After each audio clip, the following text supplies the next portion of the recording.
you say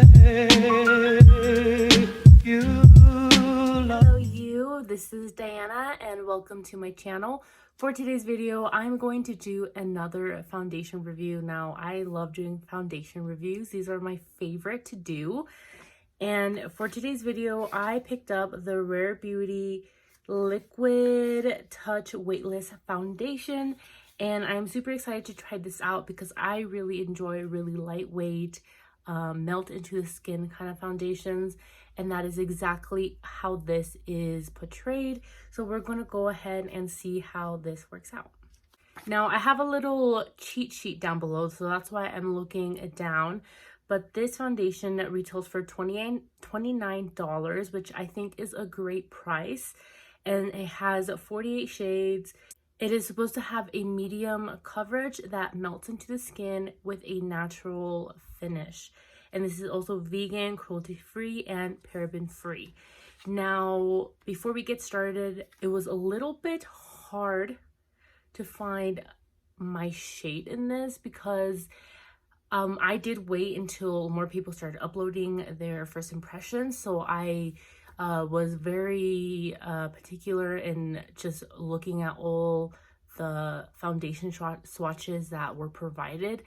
And there was like a consistent kind of a wave that I saw throughout the foundations were that most people, their shades were too dark or they weren't their correct undertone, the ones that Rare Beauty sent them, and they did have to take like a little quiz. So either or, I was like, either they're all taking this quiz wrong, they don't know their skin, or they're like, you know, there's something up with the Rare Beauty. So again, after, you know, going through all this, I found that the foundation is a little bit darker than what it is described as. I knew from the very start that I was going to be in the 200. So there's 100, 200, 300, 400, and 500. And even though the 200 were light medium, I knew that I was going to be light medium because of what I've seen on the YouTube and the swatches. A lot of people that chose light medium still thought it was a little bit too dark for them. So I got it there. And then I was looking through the 200s and there is only two warm shades. Only two warm shades. One is 250, which is like a light, it's described as a light medium with peachy undertones, I think. And then the 240 is light medium with warm golden undertones, which is the one that I got. And then the next one would be 310. And from viewing the 310s online, I knew that it was just going to be a little bit too tan for my skin. And so I went ahead and chose 210. I know, I'm sorry for babbling, but I thought that this information was important if you guys are going to choose out your shade. So now that we got that out of the way, this is the Rare Beauty. This is how it looks like. I think it's beautiful. I love this little design that they had. And I heard that this ball was for people with arthritis or like just, you know, painful gripping could open it much easier. And I thought that's really cool because I definitely know, like, personally, like my mom has joint problems, so this would be awesome for her. And it does say to really shake this foundation, and I did go ahead and apply a smoothing base, and then I'm just going to apply like my Charlotte Tilbury flawless filter on the high points of my face, just because a lot of people, like with her collection, it just came with like a hydrating primer and then like a more illuminating kind of base thing. So this won't do. I'm just gonna blend that in with the beauty blender. Okie dokie, and I already did swatch this. Let me tell you guys, I am like a wizard when it comes to picking out my shade. Like, you know, I do my research and I guess I have a good eye because this is perfect shade for me. I love the undertone and it just fits me super nicely. So let me show you guys on my neck. This is how it looks like. And then once I blend it in, that's how you don't even see it. It's like perfect. It's like, it's very yellow, so I really appreciate that. Because I was gonna get 250 because I figured that would be a little bit more darker, because I was the only, like, I was just afraid that this was going to be too light. But then I didn't get 250 and I decided to get 240, and perfect, perfect. So let me just swatch in the back of my hand. This is how it looks like. And now I'm just gonna go ahead and apply this all over my face. And I am gonna do half with a beauty blender and half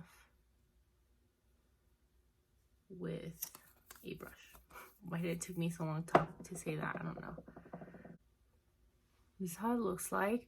It definitely has like a light coverage feel to it. I don't think this is necessarily like very medium per se, like at a first application, but I feel like you can definitely build it up. And as you can see, the finish is exactly what it states it's at. It is a natural finish. Even though I am, because I'm applying way more than I usually apply in foundations, so you can see that it's still giving me a pretty light medium coverage, because you can still see like the redness of my acne and like my irritation spots. So I would call this more of a light medium, and you can probably just build it up to a solid medium coverage.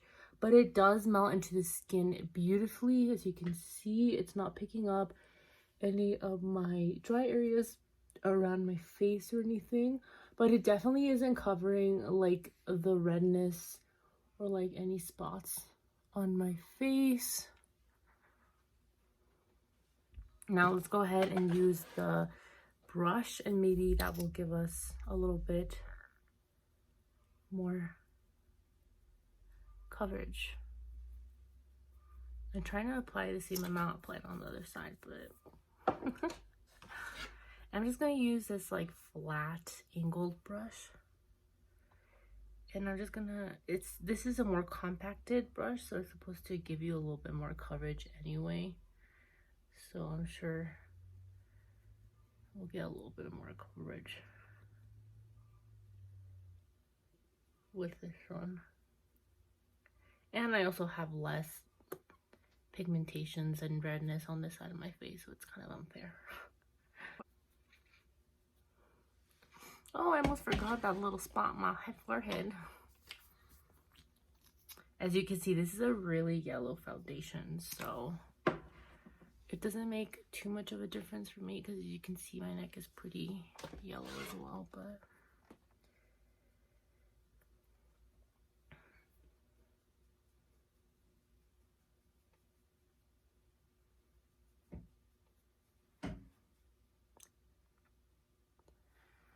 honestly, it's looking very beautiful with the brush. Like, I'm impressed how pretty it looks with the brush. Again, it didn't cover a lot of that redness and pigmentation that I did have on this side of my face. Let me try, you know, and there's still kind of some redness on my nose as well. So yeah, you definitely have to use quite a lot of this foundation if you want to get like pretty good coverage.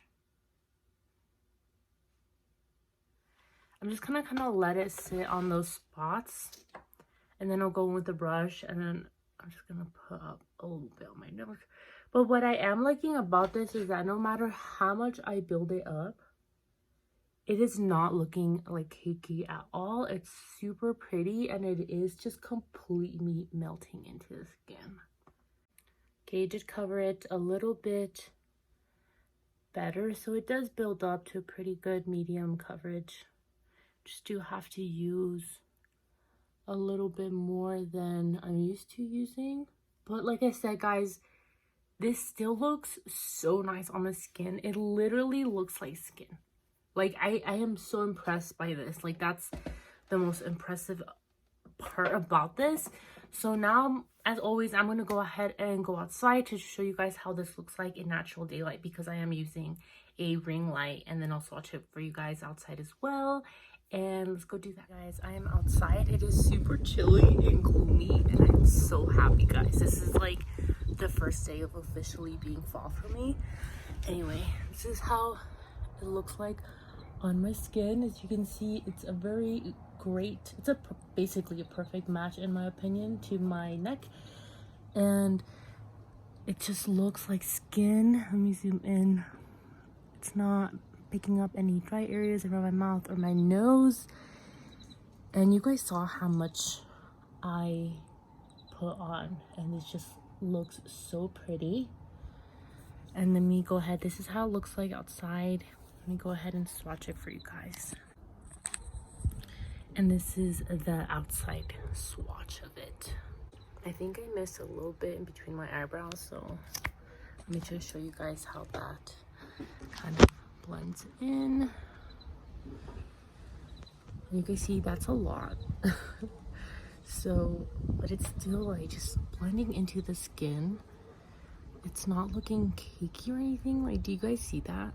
Like, it gave me the coverage, but it doesn't look cakey or ugly. Ooh, I'm getting really cold, so I'm gonna go back inside, finish the rest of my makeup, and then we'll see what's up. Okay guys, so I went ahead and finished the rest of my makeup. I did powder my center of my face a tiny bit, and then I did apply some light bronzer, and then I did apply a liquid blush over top of it, and it still held up very beautifully. As you can see, it didn't like budge or anything that I used powder and then a serum blush. So that's looking very nicely on the skin. And I am excited. Oh, I am excited to see how this wears. It is currently 11:13, and I will check in with you guys later today. You can see it's almost 9 p.m. It's 8:55. Almost 10 hours. And this is how my face looks like. Let's start out with, it, as you can see in the center of my face, it really just wore off. You can see the redness on right here on my cheeks, on my nose, and on my chin. Now, I do wear glasses, so that is expected around these areas. And then I just have a habit of touching and leaning on my chin. So there's that. But on the areas where I do not touch, which are my forehead, on the side of my cheeks, and underneath my eyes, I still have plenty of product because I did not use a concealer. I used the foundation as a concealer, and I think it's looking pretty well underneath my eyes. And then another thing that I noticed was that, as you can see, my face is not oily. Like, this is not oily for me at all, and it's been like 10 hours. Like, that's huge. And then also keep in mind that I lightly set the center of my face only, and this is how my face looks. I don't look like an oily mess. So I think that is a pro to this foundation. But right here, like on my smile line, is where I have, like, you can see here, I have like a little bit of texture, and that's because that's where I have like a little dry area. And because this foundation doesn't hold as much moisture to my skin, it did start trying to like pick up on the dry areas around my face. So just keep that in mind as well.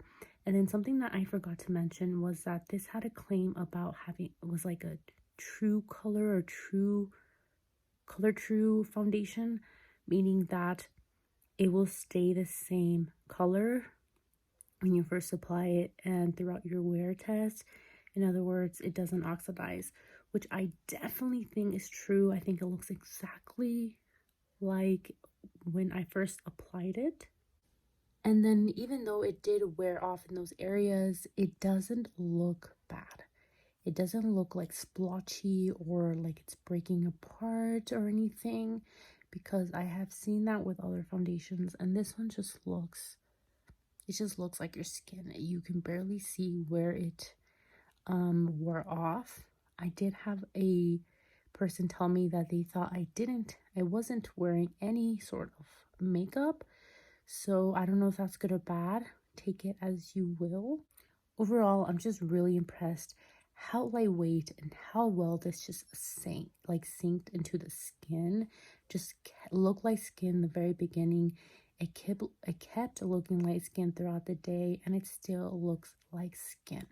And you guys saw that I did build it up a little bit more than I usually do, because I'm a person that I don't put on a lot of foundation usually, but this one I did put on a little bit more than I would with a normal foundation or tinted moisturizer, whatever. And it just still kept looking so natural and seamless, and I think that is just such a great part of this foundation. And I find it to be very similar to the Morphe the skin tint. You guys know what I'm talking about. But that one, I don't know, there was just something about it that I did not like. I felt like it eventually ended up picking up on my dryness and making my face look a little bit more textured, and which is why I haven't even used it ever since I did a review on it. But I definitely feel like this is very similar to that, but in the best way possible, because even though it isn't holding as much moisture on my skin, it isn't like overly drying my face. Overall, I really enjoy this foundation. I think I will definitely keep using it. I've had some people today ask me what I was wearing, because it looked like I was wearing nothing and my skin looked awesome. So I definitely love a product that will give me compliments. And if you're looking just for a very natural, light to medium coverage foundation that just looks like skin, that it won't make you too oily, I think this is a perfect foundation for you to try out. And yeah, guys, I think that's all I have to say for today. I'll definitely keep you posted if I continue to use this or not. And don't forget to like, subscribe, and comment down below. And I'll see you guys again soon. Bye.